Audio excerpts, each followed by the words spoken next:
Bonjour tout le monde. What's going on? Welcome to the Too High Podcast. I am Seth Molina alongside Diante Lee. D, what's going on? Not much, man. Making my New Year's resolutions that I'm sure to break by mid-March.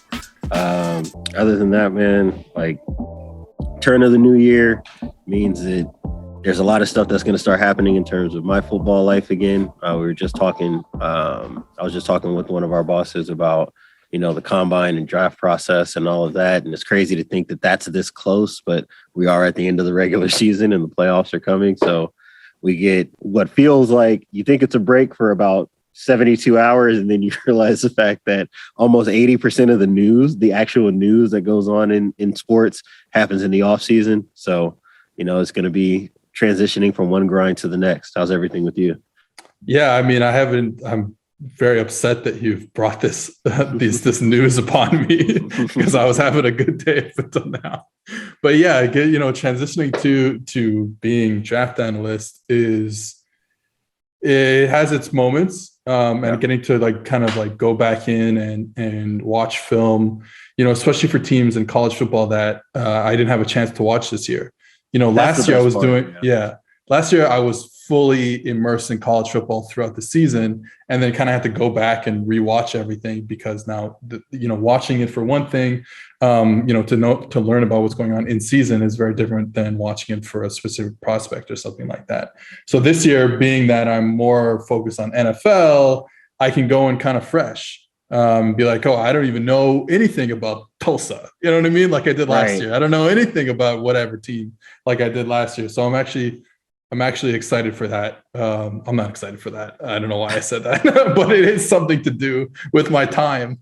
To me, the best part about it is that a lot of names that I've maybe had mentioned, because we obviously speak pretty often with other guys who are maybe even more active in this, like on a week by week basis than we are. So there are definitely some names and some people that I'm like kind of passively familiar with, but don't really have the greatest grasp right now on who they are.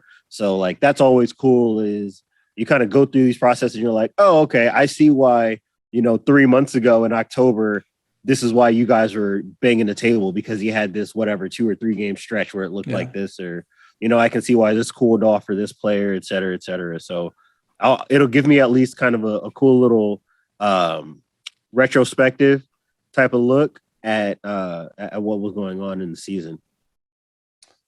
And we will, the Too High Podcast will transition to doing a lot more draft stuff when the time is right, after the Super Bowl, to keep you guys caught up and give you guys our perspective on that, which might be a little different. It might be as basic as, I don't know where it's going to go. It might be the most basic thing of all time, or we might give you the most in-depth stuff, and you'll have to listen to find out. Anyways, let's start with what's going on right now.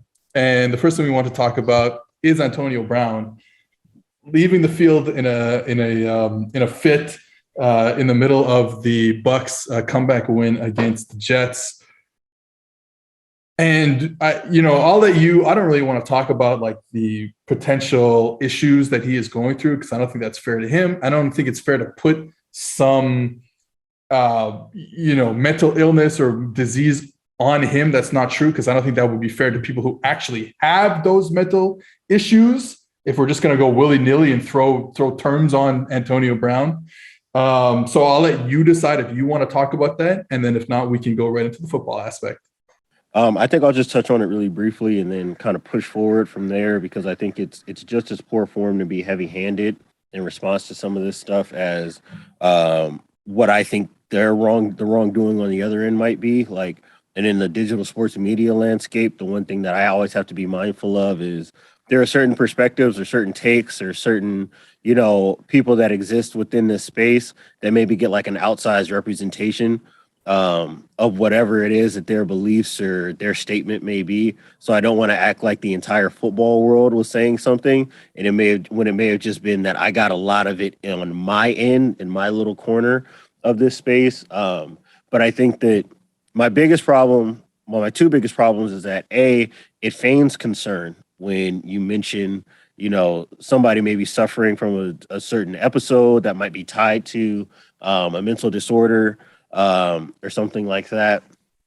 So that's number one, is that it feigns concern. And then number two is just extremely indelicate. And I think those two are kind of married together in a lot of ways. I just think that there's no reason the moment of, or right in the immediate waking moments of that, for anybody to be making mention to any kind of like disease of the brain, any kind of disorder of the brain, or of your functioning abilities. I think it's just awful form to me. It does not come across the way that you guys think it does. It does not carry the humor that a lot of people think that it does. There are a lot of people, and this might just be like my own biases being in the sport, not only on the analysis side, but obviously within coaching and working with young people and having to face with parents and speak with people who may have some skepticism about the sport. Like, there's a time and place to have conversations about some of the realities of playing a collision sport, and some of the effects that can have on the body. I am obviously a testament to that myself, as somebody who played. You have played. A lot of people at our company have played. A lot of people who interface with football in general have the kind of passion that they do because they have some kind of experience as a player at different levels. And there's some honesty to be found in talking about the effects that it has on the body. But that's something that you talk about kind of in the macro sense. That's not a conversation that you have when somebody is tearing their shoulder pads off and then maybe doing jumping jacks in the end zone and waving goodbye. We don't even have all of the details of the story, and we all have to kind of use our own discretion in what it is that we decide to believe. I saw a clip that went out with Ian Rappaport earlier this morning, kind of explaining maybe more from the AV perspective of things. And, we'll see whether or not that's borne out as true or, has a majority of the truth in it, because there's always like 2 to 3 sides to every story. But just specific to the comments on CTE or somebody's mental health, or whatever the case may be, I think that there are ways that we can have that conversation that does not have to be the way that we kind of jokey, oh, he had another episode on the field. This is somebody we know that has a certain pattern or behavior. Let's make mention of that. I think it's improper. It's improper, mostly because there are probably there may be a lot of people who are veterans of the sport, or people who played other combat sports, or people who, for all we know, may have served in the military, things like that, that might have certain behaviors or certain symptoms of a mental disorder that does not manifest itself in that way. And I don't always want to tie whatever the most extreme behaviors are to something like that, because it's just indelicate. There's a wide spectrum of ways that we can interpret what Sunday's behaviors were without jumping to the CTE thing. So yeah, that's really all that I had to say on that. And I would like to get back to football from there. Well, I'll just say what I said before. What is just like every time we just lump something on someone, because we want to pretend, or we want to believe that we're deeper. Oh, he did jumping jacks in the end zone, therefore I know that he has it. And then every time we do that, it diminishes the issues that people who do have that. I'm not saying, I don't know if Antonio Brown has these issues or not, but the people that we know have these issues, it diminishes what they're going through every time we do this. And that's not fair. It's just not fair to these people, like, at all. To just be like, that CT. All right. On the football field, the Buccaneers have now lost Chris Godwin a couple weeks ago, and now Antonio Brown. I think we're all assume. I mean, Bruce Arians said he's not on the team anymore. I think it's over now. I mean, nothing would surprise me given Tom Brady's relationship with the guy, but I think we can agree that it's most likely. I think that felt like the end. It seems like the reporting around it was that decision was made basically at the moment of that outburst. So I think it's finished. So, I guess you can go on PFF.com and you can find the article I wrote, just detailing some of the options that the Buccaneers are going to have in the receiving core and how that's going to work out. But your thoughts on, who they are now, what they can do offensively without having those two players.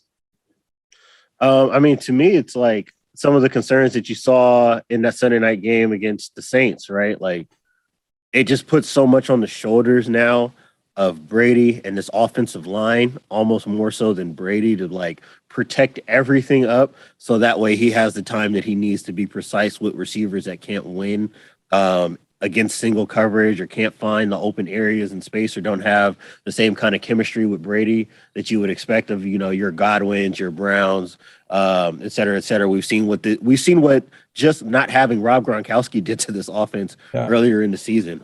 They kind of had to change a lot of their identity around when he wasn't available as it was. So I think that this offense is built very specifically in mind of having certain guys in certain spots. That is kind of the Arians offense, right? Is that it's all about having the ingredients for it in order to push the ball down the field, in order to be as downhill in the run game as they want to be. So there is some reason to be concerned. And obviously having to take it to the very end, the whole Antonio Brown situation aside, having to go down to the last drive in the last minute of the game against the New York Jets is not the greatest indication at the end of the season that things are going great. So I think that they're definitely not the machine that they might have looked like when they were winning a bunch of games early in the year. They're obviously, I think it's just as obvious that they're not the team that just struggled or had to go to the very end with the Jets. But I do think that this kind of puts them right in the exact same tier that the Cardinals, the Cowboys, the Rams are in, right? Where it's like, okay, which one of these teams is actually good enough to really face off with what we've seen of the Packers this year and give them a game? I think that they're right in that kind of 1A or maybe tier 2 with those other teams in the NFC.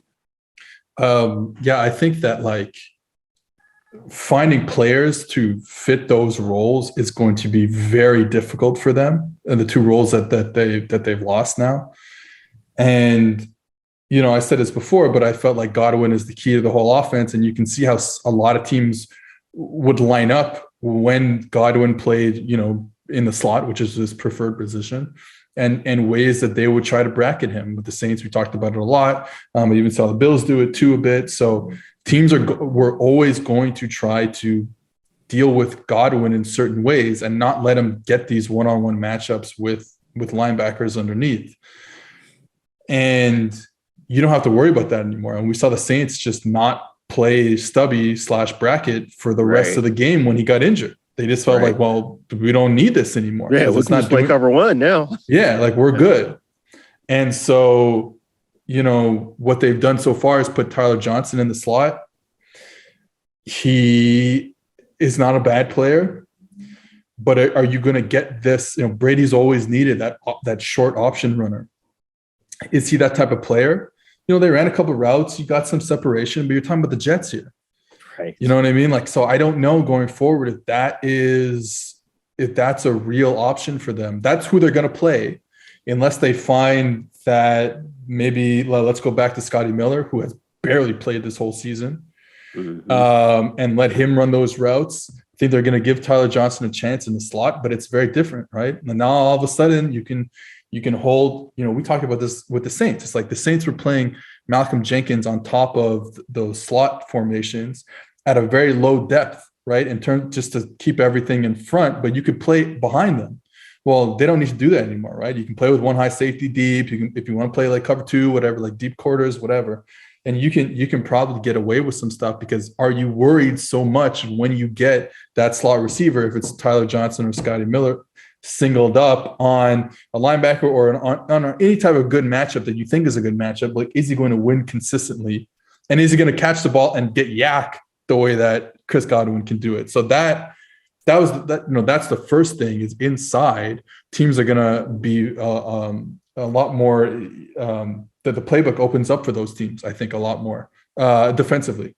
And then on the outside, which is where Antonio Brown played. And again, I don't want to like, we're going to end up like praising Antonio Brown here, but we're going to try and keep it on the football field, because, I rewatched the game where they played against the Panthers 2 weeks ago, no Mike Evans, no Godwin, and just Antonio Brown. And you remember how good of a freaking football player this guy is on the outside.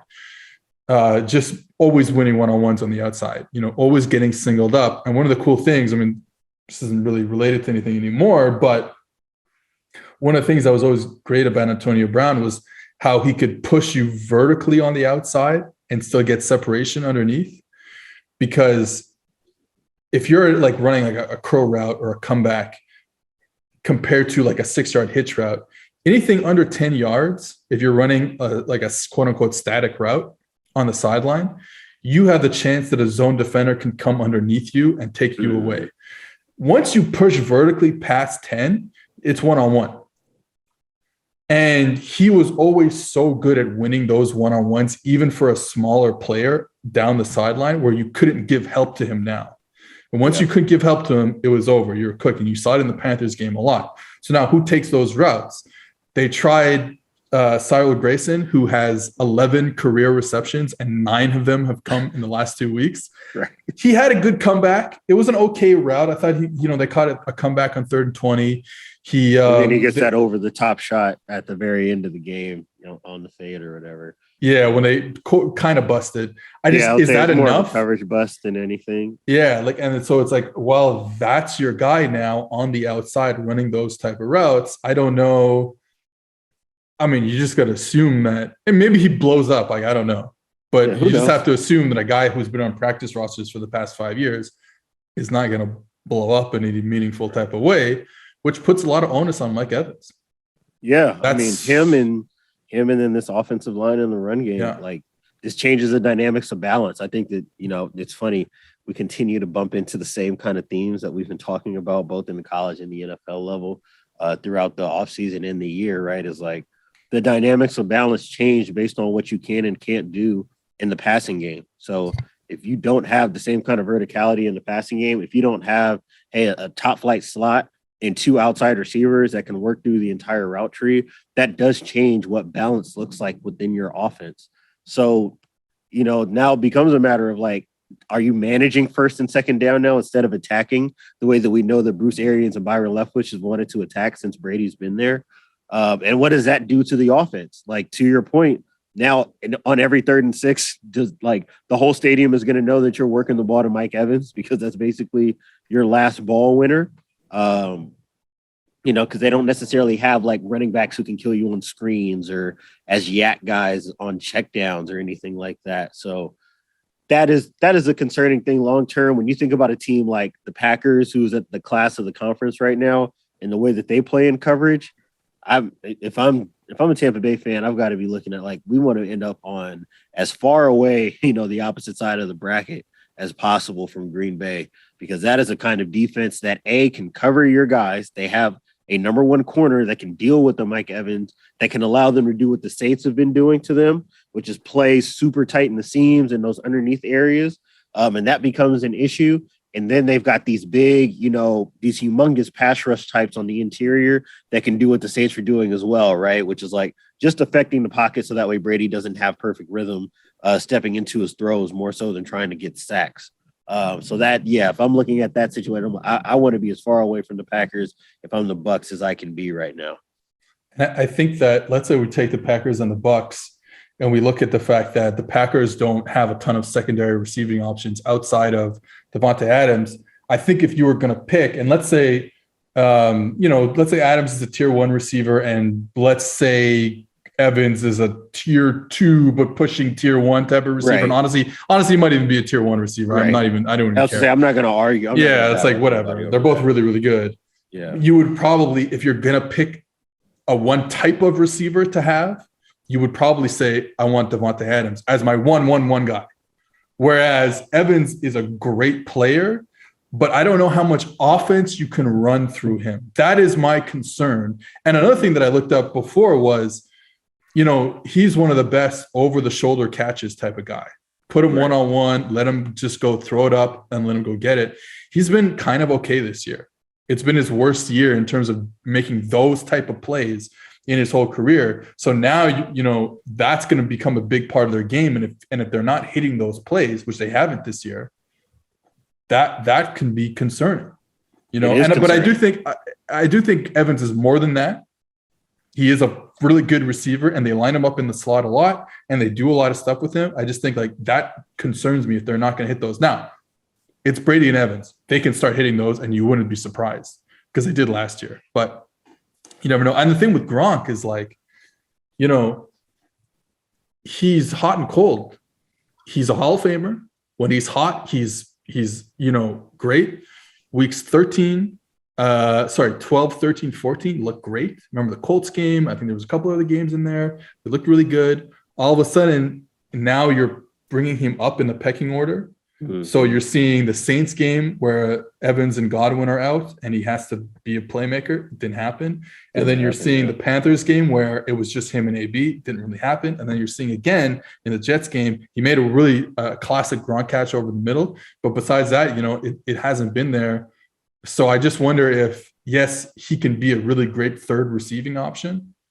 I don't know if he can be a really great second receiving option in 2022, right? I wouldn't count it out because he is a Hall of Famer, but it would concern me. Yeah, I mean, again, it comes down to what you're asking of a guy, and it's too much.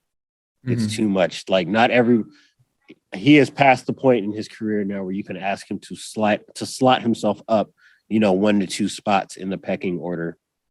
Again, and it's because a lot of it is like not being able to create yardage after he gets the ball. Like if you can't create offense after the fact, like it's going to be a struggle right now, knowing that there's not enough offense coming from other places. So yeah, that is, I don't really have much to add to what you were saying. Like they're in trouble, quote unquote, as much trouble as you could possibly be for an offense that has Tom Brady and Bruce Arians and Byron Leftwich calling the plays. Yeah, let's keep it real for a second. Yeah, let's say we'll keep everything in the proper perspective. If they win the Super Bowl, no one is saying, "Oh my God, look at this team!" Right? Yeah, I'm not going to be like, I could have never seen a world where this could happen. That's not what I'm saying at all. Yeah, there's still Tom Brady is still there, and the scheme is good, and everything has the potential to be still really, really good. All right, let's stick on receivers. But let's talk about the 3 early first round rookie receivers, because Jamar Chase has another insane game. And I think, I saw the tweet and I tweeted about it being like, well, it was so obvious that Chase was the best receiver and he's proving it, blah, blah, blah. And it's like, love Chase. He's been the best receiver. He should be rookie of the year. No problem with that. My concern is let's not count out Jalen Waddle and Devonta Smith, considering the environments that they have just played in for a whole season. Jalen Waddle is not being used properly. He's having to do it, and he's still having success. But if you put him on a different offense, it would look a lot better than playing with Tua and the RPOs. Right. And then, the same with Devonta Smith and Jalen Hurts, who's just they've been really good recently. Obviously, all the big win streak. Jalen Hurts is not Joe Burrow. Right, in terms of the passing game, obviously the Eagles have done some really great things in terms of getting Hurts comfortable and running an offense through him, but in different ways. And so it's hurting those two guys. Whereas, yes, Chase is amazing. It's unbelievable. However, let's not discount those 2 other guys just yet. Yeah, when I look at the 3 receivers, my number one takeaway is how much usage matters for receivers, kind of building out these quote unquote archetypes for receivers, right? Like when you look at Chase and the way he's being used is basically like a ball winning true outside receiver, vertical tree. I think I joked with you right before we started the podcast that he's running the old Baylor University route tree where it's like goes, speed outs, hitches, and screens. Like everything is off the vertical tree from deepest to shortest possible route. We talked about his average depth of target being at 14 yards, which is north of the other 2 guys that were being considered here, far north of both of these guys. And then you look at just his production on go balls alone, 17 catches, 36 yards per catch, 7 touchdowns on goes by itself, over 600 yards and 7 TDs would be good rookie production, period, for a wide receiver, even an early round wide receiver. The fact that he's doing that on one particular route, basically be the most effective go ball receiver in the NFL right now. There's not much to say about that. He's just been able to go up and win at the highest point, and it definitely runs completely counter to some of my concerns coming in. A lot of this is just a credit to their timing between Burrow and Chase, and he's just gone up and beaten a lot of good coverage. Right, it doesn't make it any less of a high variance play. It's completely possible that they run into this in one game samples, and this can certainly be something that happens over a season-long sample, right, where the go ball is just not there in the same way. Not saying that you never complete it or that it never goes for as big of yardage, but he's been so good with that's kind of separated him from a production perspective from the other guys. When you talk about like a Devontae Smith archetype in comparison, where he's kind of like a technician, you got like 5 different routes that he's received at least 10% of his targets on. And on those routes, he's had 46 receptions for 627 yards and 4 touchdowns. So again, to that point, like very productive as a rookie receiver. I think if you're looking at him and what you would like to see, it's like more yak opportunities, right? Like that was the big breakout thing for him at Bama before he came to the pros, and why he won the Heisman was what he was able to do after the catch. It's not just getting open. It's not just having a ton of receptions. It was being able to take these catches and turn them into much more. That was the biggest growth in his game, and I do want to see that from Philly. Whether they can get to it or not, I mean, I don't know. I'm not so concerned, and you kind of mentioned it, I'm not so concerned with talking about what Jalen Hurts isn't as a quarterback right now because they found a way to make it functional. And Smith is not hurting as a receiver. I just want to see more, right? Like that's it. I just want to see more of it. And then you compare all of that to Jalen Waddle. And this is something that I'll kind of talk about later on in the week, especially when we meet again to do the next episode of the podcast. All of the work that they're making him do underneath, it just leaves so much to be desired in terms of his like yak opportunities, his explosive play opportunities. Like only 10% of his routes are coming off the vertical tree. So your goes, your posts, your corners. On the underneath routes that we chart, your hitches, your slants, the flat routes, the screens, it's already got 57 targets on those. And of his 346 yards, 205 of them are yards after catch. So clearly they understand that they want the ball in his hand to be able to create offense. Just like push it further down the field. It doesn't always have to be deep comebacks and go balls, but the over routes, deeper curls, scheming stuff up and play action game. If that was a big part of their offense, that would be great for a guy like Waddle. But they leave so much meat on the bone because of their specific offensive approach, because that's how they feel is, the necessary course of action in order to make Tua a viable quarterback right now in his career. So, I think that Chase is probably the one guy of these three that you can say is completely being maximized right now, but you can kind of see all the little pieces of the archetypes of these receivers and where the growth opportunities are specifically for Devontae Smith and Jalen Waddle. And I'll say one of the funny things is if you keep Chase in this Cincinnati Bengals offense, but you change the quarterback, same scheme, running the same routes, but you change the quarterback, you're not seeing the same player. Like, sorry. Right. Because Burrow trusts his receivers on the sideline one-on-one, unlike almost any other quarterback in the league right now. Like you play with a low safety, and it could be cover 4. He doesn't care. If your safety is stopping his feet, even if he's on the half field, you are getting a deep ball thrown on you to the sideline. And that plays into Chase's his things. And like, even if a quarterback knew that's how good Chase was, there aren't many quarterbacks who just say, fuck it, I'm throwing the 9 ball on the sideline or the back shoulder. You know what I mean? It's like Rodgers and Brady and him. So it's like there just aren't a lot of guys. So he's being maximized. I think with Chase, I always said this, there was no in-between with him. When you watched him at LSU, it was either going to be this, which is a bully, an absolute bully, catch point bully, line of scrimmage bully, not running a ton of routes, not getting a ton of separation per se, especially against man, but just winning on every single catch opportunity. Or it was going to be like N'Keal Harry, right? Like the opposite was always, there was never going to be like just an okay receiver who was doing like that, his style of play. And this always happens. When it hits, which it has with Chase, we look back and say, well, duh. Like, oh, duh, obviously. Didn't you see him at LSU? And it's like, yeah, but that style doesn't always work out. And honestly, it flames out a lot. So, whereas, yes, he was wide receiver 1 for me. And he's like one of my favorite players of all time. But there was always the potential that it was just not going to work out and it was going to look really bad. where we've gone down the path that it's looked incredible, and the Bengals are freaking champions. Yeah, and I think with talk about Waddle, who I've seen a little bit more than Devonta Smith, it's just like,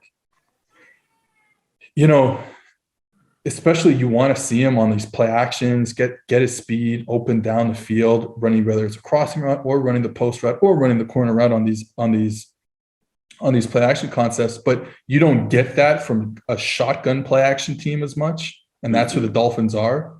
So like, you'd like to see him just in a more, like traditional offense. And it's like, it could work. No, maybe that's a little too harsh, because I think like the quarterback play, him not wanting to push the ball down the field is really the main issue here. Because even on the non-RPO throws, Tua just doesn't want to push the ball down the field. So it's like, well, okay, I guess. I just see a lot from Waddle that we saw in Alabama, which made him a top pick. So I'm not worried about him. But I think that it's the same argument that we're going to come back full circle. The environments have made these receivers look a certain way. Yeah, I mean, and it's really a lot of this kind of just centers on, I think, how probably the both of us feel about Waddle. Even with Smith, it's like I want more for Devontae, but I still think that they're getting plus production out of him whenever they can get him the ball, right? Like, and obviously they found enough success on offense to where they've kind of lifted themselves above really having to talk a whole bunch about what is or is not, right about this offense in the passing game. It's just with Jalen Waddle, like I've got to see more than the slants, the hitches, the flat routes that might turn into a wheel every once in a while, and your screens and things like that. Like there's just more to be found from him as a wide receiver, especially once you get the ball in his hands. Or like that was a game-breaking thing about Alabama, right? That you literally could not afford for this guy to touch the football further than 10 yards down the field, because there is no guarantee that you're ever going to touch him once he has it in his hands. So I want to see more of that. I don't know how Miami is going to be able to get to that or even intimate, and the idea of that, because of all these RPOs and the tight splits that they have to play with and the personnel that they have to play with, just to try to create like a halfway decent kind of half-hearted attempt at threatening at the run game. Like that's not really what they're running these RPOs to do, because they don't believe that they can run the ball in the first place anyways, and they're not good when they hand the ball off. And we're seeing this like against Tennessee. We've seen it, against teams that have played more of the too high stuff against them. Like all of a sudden, when you start taking some of that stuff away, if you can take away a player like Waddle just by as easily as playing regular old quarters coverage, then you're never going to get the most out of a guy like that. So that's really my concern. It's just like the function he has within this offense, I think just holds him short of what we could be seeing of him, as a player. And hopefully we get to see them grow on whatever it is that their identity will be offensively, because the NFL needs to have a game-breaking talent like that at wide receiver, get all the touches that are possible. Yeah, I am on board with that. I think the thing with the Dolphins that I think is going to be interesting is like they're going to try to make the O-line better. They haven't hit on almost any picks. They're going to try and do it again, whether it's through free agency, whether it's through the draft in the offseason. I don't know if that fixes Tua, though. Right? Because going back to Burrow, it's like it doesn't matter about the offensive line with Burrow. He's going to try all these throws. The type of quarterback he is irrelevant to the offensive line. He'll just get sacked a little bit less. But he's always Burrow still has a high sack rate, and he always will have a high sack rate. But he's the way where he targets players on the field is never going to change. So I wonder if you're talking like, well, we'll upgrade the offensive line in Miami, and therefore everything will look better. Yeah, everything could look better as a whole, but I don't know if Tua changes that much, because I think at this point we kind of know who he is. Now, if it clicks in the processing, if he gets a little more accurate, you can have a good quarterback there. But we've been saying it for 2 months now, but it is a little worrisome in Miami. Right. So I guess we'll kind of close this topic with this question. Like, who, if you could swap any of these guys for another one of their situations, which of them do you think you could do it for and they stay as productive or become more productive? Yeah, I probably say Waddle in Cincy is Yeah. hell of a player. I don't Yeah. think that's the question. I think it's obviously different because you're talking about two different positions.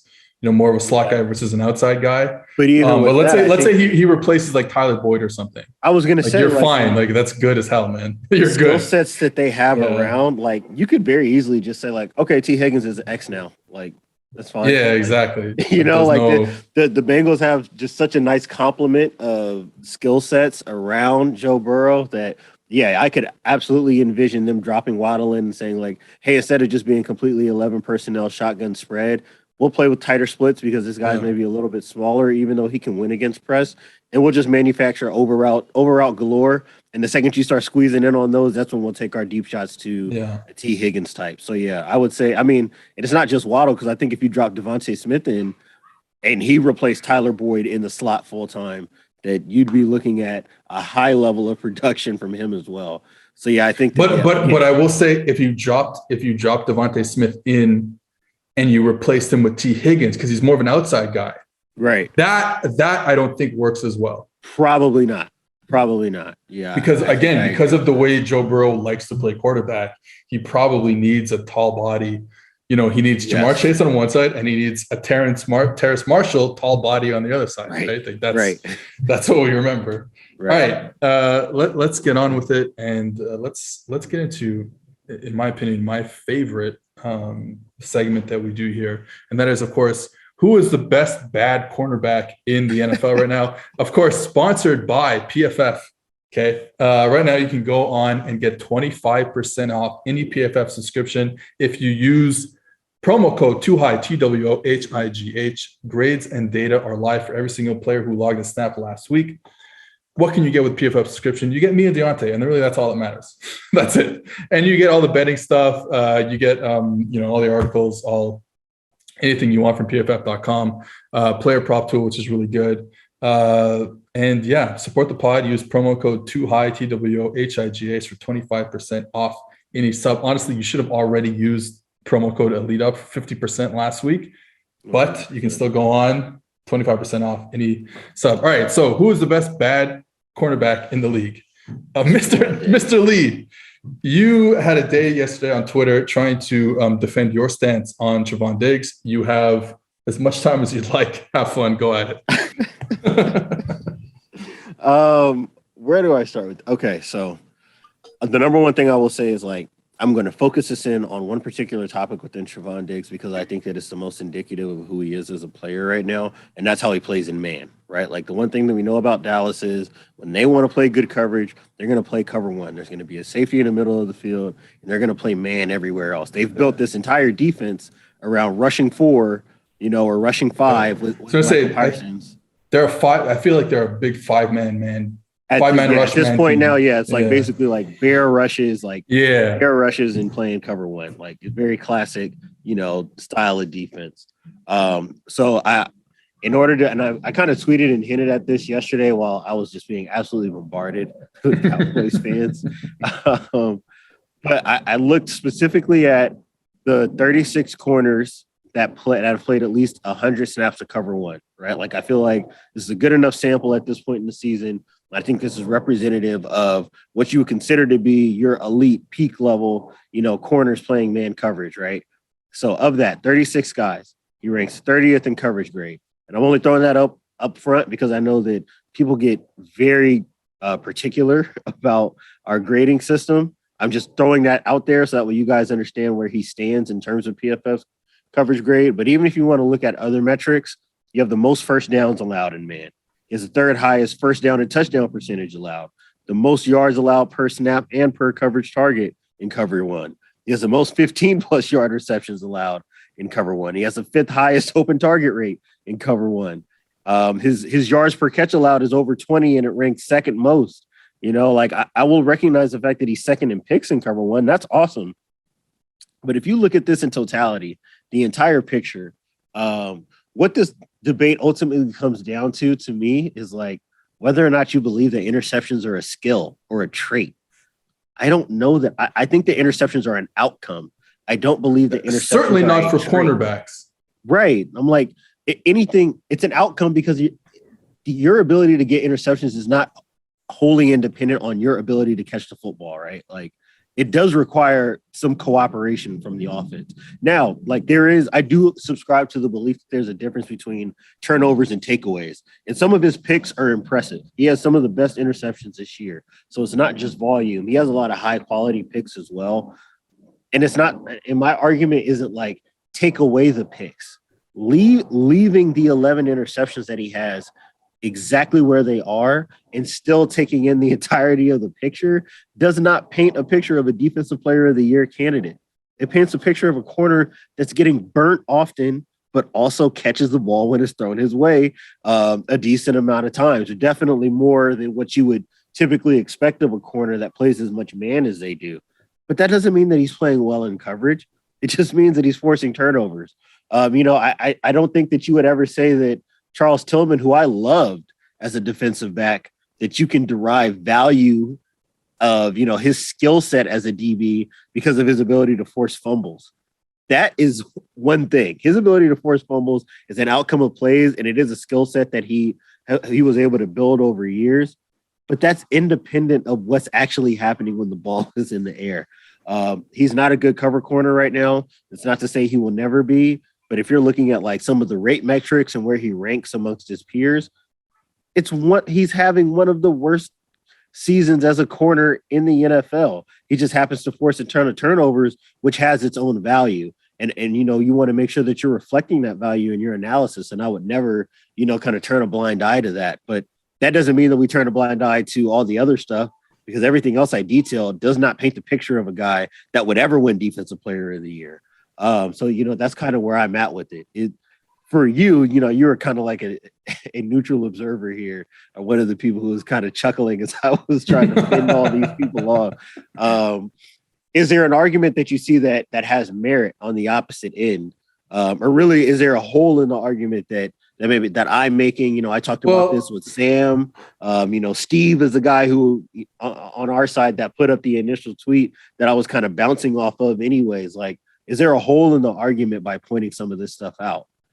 I think that I'm okay with, like, I don't know who I would vote for. I haven't even thought about it for like Defensive Player of the Year or whatever, but I would be okay with voting for him as Defensive Player of the Year in a year where he gets, double-digit picks and returns them for touchdowns and blah, blah, blah, with knowing that it ain't going to happen again. Right. And when it doesn't happen, he can't be on the field. Right. But I'm okay with voting it for 1 year because I do like these like narrative-based, like giving awards to like these kind of narrative-based awards rather than all being statistical. So like I'm okay with it, but I agree with you. It's a problem. It's a problem. He's not right now, just not a good corner. And our friend Nate, not Nate Tice, the other better Nate, said it's funny. I'm not quoting verbatim here, but what he said was the same things that get him interceptions are what get him beat. That gets bad eyes, bad leverage, and these type of things. You could probably speak on that a little more than me, knowing a little bit more DBs, but I thought that was a really interesting comment from Nate James. Yeah, and like there's a lot to like about his athletic profile and the way that he uses it when the ball's in the air. Like when you see him making plays on the ball, he looks like a wide receiver that was converted to DB. Like he has great tracking skills for the most part. At least like when the ball is within like his catching radius. I do like the way that he's able to go up and high pointed. Then obviously he's a great playmaker once he catches the football. We've seen that in some of the pick sixes and his ability to accelerate and get away from guys, and be a playmaker with the ball in his hands. Like that, I am not trying to rob him of any of that at all. And to your point, like I can buy into the argument of like the idea of getting a double-digit interception season is so rare, especially now in the context of this passing NFL, where everybody is super precise and turnover-worthy plays seem to be shrinking all the time with veteran quarterbacks. We're getting the ball out super fast. Like it's changing the way that we contextualize pressure, how efficiently teams are passing the football now. So I'm all for saying like, hey man, like we don't have a guarantee that we'll ever see another double-digit interception season. So if you want to honor it in that way, I'm not mad at it. to your point, what you finished it with is kind of what I'm banging the drum on is like, this is not repeatable performance. That's the problem. Not predictive performance at all. And all of the things that we typically use to find predictors in year-to-year performances all suggest that the second, and I mean the second that this guy is not forcing turnovers, he's going to start looking like an unplayable starting corner. That's what all the data says. Maybe it'll be better, but it's aggressively bad right now. Like Stephon Gilmore, no matter what, whether he got interceptions or not, was a good cornerback. Right. And then he had the season where the interceptions started coming and you get the award. But like it was all the predictive measures were always going to be there for Stephon Gilmore, and he was always going to be a lockdown corner. So yeah, I'm in agreement. I'm in agreement, but I haven't like really sat down and watched him like you have. But like, yeah, it's not the stats are just not good enough going forward. Again, they're good enough this season. Right. And maybe he gets another pick six. Maybe they beat the Eagles on a pick six on Saturday night, and that wraps up the award. Like that's fine, whenever. I don't care. But yeah, because also like the thing with the Defensive Player of the Year award is that every year it should go to Aaron Donald, and that's it. I was going to say, yeah, if we're being honest, yeah, we're talking about like LeBron James and the NBA MVP, right? Like every year you can close your eyes and be like, well, did he play enough games? Well, then he probably he's probably the best player on the field. So that's kind of where we're at with it. But again, to your point about narrative, kind of basing this more on the story. How do you tell the story of the NFL season? You can't tell the season story without mentioning the fact that something happened that we haven't seen since the 70s. Good with that. No problem with that at all. I'm just saying, like, if we're trying to evaluate what he is as a corner, specifically about his skill set as a corner, not as somebody who can catch the football, there is nothing in his statistics right now that suggests that he is at that top echelon of players at his position. He hasn't been that. And some of the things that are plaguing him in coverage when he's not forcing turnovers are the same things that we were talking about when he was at Alabama and some of his struggles. Like it just does stick out to me very clearly, that LSU Alabama game and what Jamar Chase was able to do anytime that he was being guarded by Trevon Diggs. Like he did not have a great time. And we've seen it even when it wasn't a guy that ended up being the obvious rookie of the year. Once he hit the pros, like he has struggles. It doesn't mean that he's a horrible player. Like I'm not saying that. He has skills that are valuable. A lot of them are what ends up leading to the interceptions. It's just in its proper context. Like if we're being completely honest about what this guy has and has not been this year, I don't see it. I just don't see it in terms of like repeatable performance. And if anything, it's more likely that you continue to have years where he's bumping up against 1,000 yards in reception or receiving yards than you are getting years where he's even nearing double digits in interceptions. That stuff just does not travel from year to year. All the data says that this and fumbles are probably the two most unstable statistics that we have in football, right? Like turnover variance is always all over the place, and there's no guarantee that he's ever on defense an opportunity to catch the ball. Right. Yeah. So yeah, no, I'm in agreement with that. Let's finish off by flipping gears a bit and going into a great segment that we do every week called Rematches That You Hate to See, presented by Western and Southern. Want a chance to win the ultimate game day feast, whether it's football success or financial savvy. Winning starts with asking us questions. Would you like to know what it's like behind the scenes with Al Michaels on Sunday Night Football, or Mike Tirico? How about a need to know for your financial future? Western and Southern is teaming up with PFF's very own Chris Collinsworth to share insights that can help put you ahead on both your fantasy and financial scoreboards. Every submission earns you a chance to win the ultimate feast to celebrate football's favorite Sunday. We'll cover your catering up to $2,500, coordinate your order from a restaurant near you, and have it delivered on February 13, 2022. And don't forget to check out the Chris Collinsworth podcast and Western and Southern's Instagram for the answers to the best questions each week. Submit your questions at westernsouthern.com/askchris. One more time, that is westernsouthern.com/askchris. If you're watching on YouTube, check out the link in the description below. Remember, with Western and Southern, you can rest assured on game day. Okay, rematches that you hate to see. Well, Alabama is going to be taking on Georgia for what feels like the 900th time in the past 5 years. I think they played now 3 SEC championship games and 2 national titles. Yep. and 1 or 2 regular season games in 4 years since 2018. Yeah, that sounds right. Here we go again. All right. So now that we have had a chance and we talked about it, first of all, whoever's listening and who was part of the Too High Spaces we did at halftime of the 2 semifinal games, shout out to you guys. It was super fun. We're going to do it again during the national championship game, but we might do it again during the halftime of the LSU Kansas State game. I didn't mention that to you, but I'm thinking, do you want to? I just saw that LSU is playing a bowl game without a scholarship quarterback. Oh my God! All right, so I'm going to start this big picture here.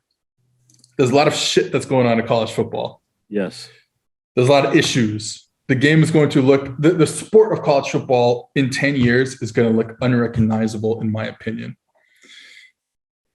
One of the issues, though, if Alabama wins a national championship with this team that they put out this year, that is a huge red flag, because this is not even close to the best Alabama team of the past 10 of the Nick Saban era, let's say.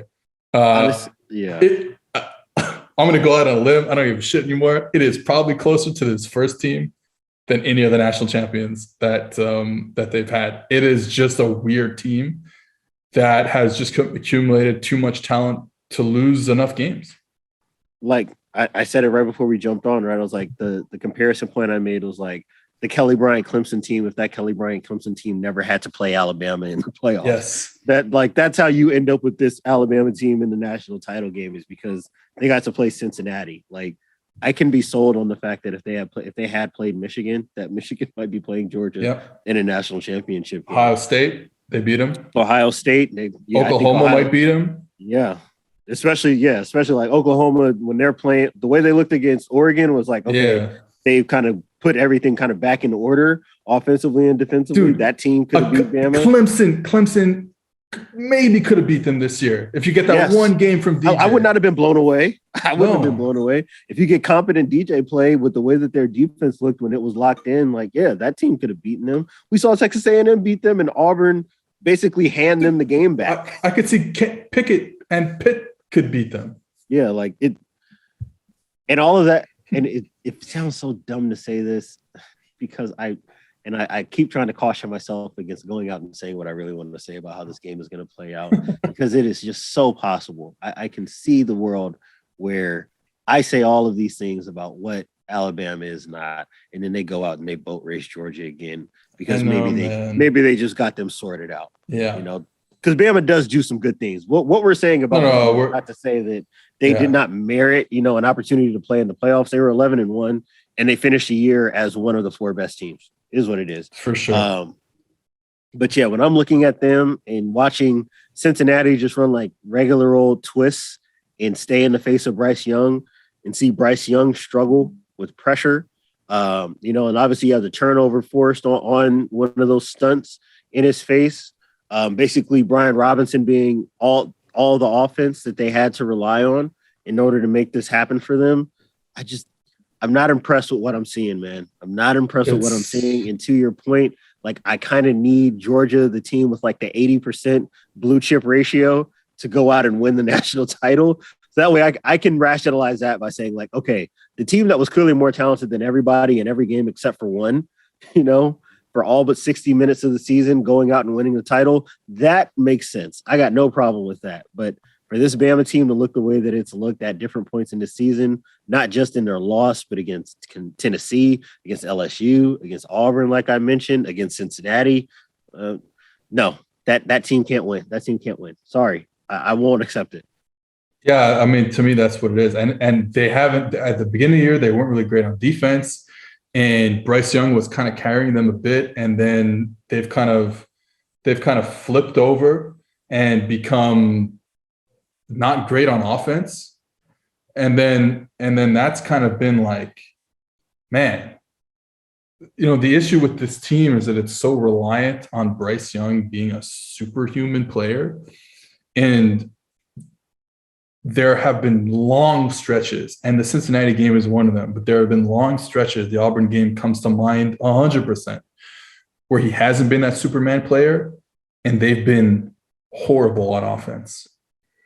So that scares me. I think, what Cincinnati was able to do to them on the ground is interesting, because I think at halftime of that game or after that game, we both, without having rewatched the film, we both said, hey, the way Cincinnati, and I saw other people tweeting about this on Twitter too, but it was like the way Cincinnati wants to play run defense, which is quickly getting guys penetrating into gaps and coming from different angles. And I was like, well, they don't have the talent. They're just getting washed away. And then all that stuff is happening. And honestly, they were getting in the backfield. They were having really good success on the runs, getting in the backfield. And Brian Robinson made plays. I don't even know what else to say. Like, there were guys in the hole that he beat one-on-one in whatever way. And that, to me, was like, the biggest difference in that game. So if that's happening again, and again, we did see, and I'm going to have to rewatch the Georgia-Alabama SC championship game, but like, if that's happening again, and Georgia plays defense against the run on a completely different spectrum, but if that's happening again, Nakobe Dean and Tinsdale and all these guys, they're not missing those tackles, man. No.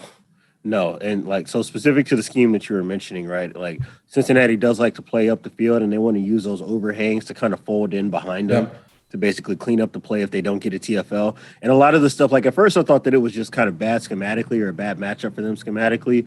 But to your point, like, there's a lot of snaps where they force the ball to bend back, the overhang is right there, and you just whiff because the running back is better than your overhang. Oh, and there was one where he just cut it all the way back and just kept running away to the sideline. Yeah, like, just kept running. Nobody home. The safety was like, "Well, I can't catch this guy. Yeah, I can't catch him." So there's a lot of that in the game, and it's kind of hard to properly evaluate, carry over from one game to the next. And that was my biggest thing. I saw some people kind of talk about like what their takeaways from the games were, and my whole thing was like, my big takeaway is that Alabama is the exact same up and down offense that has been all season long. And we'll get to the other semifinal game, but basically it's that Georgia is the same machine that has been for all games except for one. And it bothers me to no end that the one game that they didn't look like a machine against what ends up being the team that they have to see again. Yeah. So now I'm questioning myself and whether or not I have the courage of my own convictions on this. But everything all year long has been telling me this is the most talented team. They're going to go win the national title, and I do still feel that way. But yeah, like I think that for Alabama, offensively is really what matters for them. And if Cincinnati could basically get out of that first opening script struggles where they couldn't get matched up to guys and they couldn't, because after that they were good. Like they were locked in. Everyone on Twitter said the same thing. Oh my God, look at how smart Alabama is. They're going on these bunches and they're getting these picks and rubs. And then after like 10 minutes, it was over. Like they couldn't do anything. It was a wrap. Like the second the Cincinnati kind of loosened up coverage wise, like I think that really what hurt Bama was that Cincinnati was able to pour so many resources into getting first down stops by like sending pressures, playing zone coverage, not getting caught giving away some of these layups that they were, that every time they got into second and long or second and 7-ish, 6-ish, 7-ish, or third and long or third and obvious, like, and you're able to run these stunts, these long developing stunts where you're still playing like tight coverage or playing with a lot of depth in zone coverage because they got to get the ball to the sticks or beyond. Like that was really bothering Bama in a way that I maybe was not expecting. And then it just kind of reminded me of the A&M game. It reminded me of the Auburn game, which is like, oh yeah, when Bryce Young is not being a freak of nature and avoiding pressure, like it's hard to operate as a quarterback under these circumstances. Which he did in the first Georgia game. And then you have to ask yourself that question. Is that something that he's doing in terms of is that real traits? Or is that a one game? Is that exactly? Is that just something that he's doing because the matchup favors him? Like his body type versus the arms of the Georgia linebackers? Like, I don't think so. I don't it's nothing specific. It just happened in one of those games, just like it happened in a bunch of other games this season. And if it doesn't happen again, if I'm Dan Lanning and I'm Kirby Smart and I'm looking at Bama, I'm basically going to say, well, if I want to make sure that this guy doesn't break out of sacks, I'm going to put on him my two linebackers who don't ever miss tackles. So I would not be surprised if we see Georgia basically live and dime, get into all of their different looks where they can get Dean and you get Carter on the inside. You don't have to worry. Like, this might not be a big Jordan Davis game, honestly. I wouldn't be surprised if he doesn't play a ton of snaps. I would expect them to play a whole lot of their 6 DB, their 7 DB packages, and try to get these linebackers as the twisters, the loopers, the stunt guys, where they can come free and try to wrap up Bryce Young instead of having their big guys who are really struggling in converting some of that pressure into contact on the quarterback and turning those into sacks or QB hits. So that's kind of what I think the next game will come down to. We'll obviously have an opportunity to talk about it in the coming podcast. But that's kind of what I'm looking at. If I'm Georgia and I just go and I'm watching like, oh, Alabama ran the ball and that looked nice. And then you watch Georgia play Michigan. It's like, oh, yeah, that's right. You literally cannot run the football on this team at all. I don't think that the relying on Brian Robinson to keep this offense on schedule is something that's going to carry over from one game to the next. And that's concerning if you're a Bama fan. I wonder, I'm playing hindsight as 2020 here, but I wonder if a 10-0 in the SEC championship game, if Georgia doesn't bust that coverage with the weak safety and Jamison goes for 60, if Georgia just wins the game, if Georgia just scores another touchdown, makes it 17-0, and then that's it. And that was a bust. And honestly, bigger than that, even if you want to give them that, like if you don't throw the pick six when you're down like 10 or whatever to put the game out of reach, because Georgia was moving the ball in the second half. Like the second that they realized that there was nobody on Alabama that could guard Brock Bowers or Darnell Washington, like there was big trouble for Bama defensively. And George Pickens looks all the way healthy. Some of their younger receivers that caught some of those explosive balls from Bennett, they also look pretty good. Yeah. We'll see whether or not they're going to be able to protect as well. Like I thought that they handled Hutchinson and Ojabo extremely well. Kind of dominated them at different points. And a lot of that is helped by their ability to run the ball. So the biggest thing for me is I don't think that Georgia's going to blow the pressures as often as they did. And I also think that they're not going to be in a game where you're going to ask Stetson Bennett to throw 48 passes, which is, I think, what he threw in the SEC title game either. I think a little bit more reliance on White, on James Cook will probably help them out a bunch. And I think that I feel pretty good about my feeling that this is still the team to beat in college football right now. Yeah, I guess let's go quickly before we get out of here to the Georgia-Michigan game. When I was watching that game, what Todd Monken was able to do to put Stetson Bennett in favorable situations throughout the whole game was as good as you're going to get from a play calling perspective. And you saw them time and time again trying to attack when Michigan was in any split field coverage, because they felt like they could always get an advantage really with the tight ends down the field. Right. And you saw it right away, really good setup to get into that double tight end. Actually, they're in 13 personnel, but putting the two tight ends, Washington and Bowers, to the alone by themselves on the backside, attached to the line of script, attached to the offensive line, and then run that scissors type concept, knowing that they were going to get Michigan in a cover 2 type look. And that's the route that everyone's running these days against cover 2, where you got the corner to make the corner route to make the corner back think that that's what he's getting. And he sits there underneath it, and then you run the corner go, right, and get it down the field. And then Bennett threw a catchable football, not a great football, catchable. But you saw some other plays where every time they got split field, you had Darnell Washington down the middle. You had some other plays like that. They even tried to get James Cook on that pipe route, that double mirrored smash pipe route, but Michigan happened to be in cover 1 that play. And catching them with the wheel later on in the game, basically by going to that kind of nub or that kind of short, that short look, to the boundary and being able to rub the linebacker off and get a guy down the field. So they were able to scheme up, I think, some really good looks to be able to, like you said, avoid to make Stetson Bennett look good. Exactly. You avoid Bennett having to actually deal with the pressure. Yeah. And then a lot of the other times where they were still trying to push the ball down the field and weren't trying to scheme that stuff up as far as the route combinations, it was a lot of play action fakes, which were helped by the fact that they were able to run the ball downhill on the edge. So you got to honor it as an edge player. And now that opens up space for them in the passing games while your quarterback is dropping back. They had a couple nice like pitch plays to the weak side, which were honestly ended up being like weak side option type plays without the quarterback really reading it. And they were able to get those two big bodies because they were in that like double nub set, whatever, with Bowers and Washington. All of a sudden, they don't have to block the defensive end because he's quote unquote being read, and they can go and get to the second level. And then the play that really maybe took the sail. Well, one of the plays that took the sails out of Michigan's attack was they motion. Was it which running back was it? Was it Cook? I think it was Cook. They motion Cook to all the way to the wide side of the field. They get the matchup they want. They see that it's a linebacker on them. They run the sluggo. They run the double move to get a touchdown. I've actually noticed that. It's like finally, for so long, it was just like, hey, we're going to motion the running back out of the backfield. We're going to go into empty. And really all we're saying is, hey, telling the quarterback, hey, if he knows, if the linebacker runs with him, it's man. If everyone bumps over, it's zone. And then we're going to work our whatever concept we have. I'm really noticing a lot of double moves by that running back on the linebacker because all these guys are super receivers now. And that's a matchup you love. Now, you got to throw it to the field sometimes. You can do it to the weak side too. Right. You got to throw it to the field, but take that matchup all day. You're getting one-on-one, and they hit it for a big play. So I thought it was a really good game plan by Monken to keep it easy for Stetson Bennett, and everything kind of came off.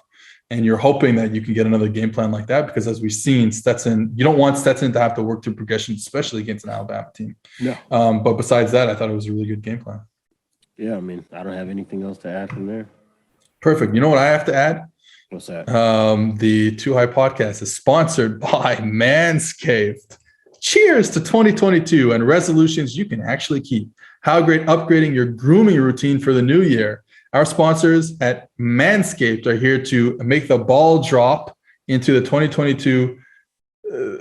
into making 2022 the cleanest ever. Set your first New Year's resolution with good intentions and join the 4 million people worldwide who trust Manscaped with our exclusive offer. Go to manscaped.com and use promo code PFF for 20% off plus free shipping. All right, it's New Year, new me. This year, take your grooming to the next level with their Performance Package 4.0 and brand new Ultra Premium Body Wash. Inside the Performance Package 4.0, you'll find the Signature Lawnmower 4.0, electric trimmer that is designed to trim hair on loose skin with the advanced skin-safe technology that reduces cuts and nicks all over. It also comes equipped with the 4000K LED spotlight that will shine a light to the promised land that 2022 looks to be. And the new product that needs no introduction, the Ultra Premium Body Wash from Manscaped, solves all three issues for the perfect addition to your daily grooming routine. But in the shower, the body wash smells great too. It's cologne infused with aloe vera and sea salt. Wow. To keep your skin feeling nice and moisturized, kick discomfort and poor hygiene to the curb this year and use the best tools for the job. Whether your resolution is to work out more or travel to new places, be sure to travel to manscaped.com for our exclusive offer. That's 20% off and free shipping with promo code PFF at manscaped.com. 20% off, free shipping, manscaped.com. New year, new me in 2022 with Manscaped. All right. We will see you guys later this week with a special guest. And for me and Diante, that's about it. Peace.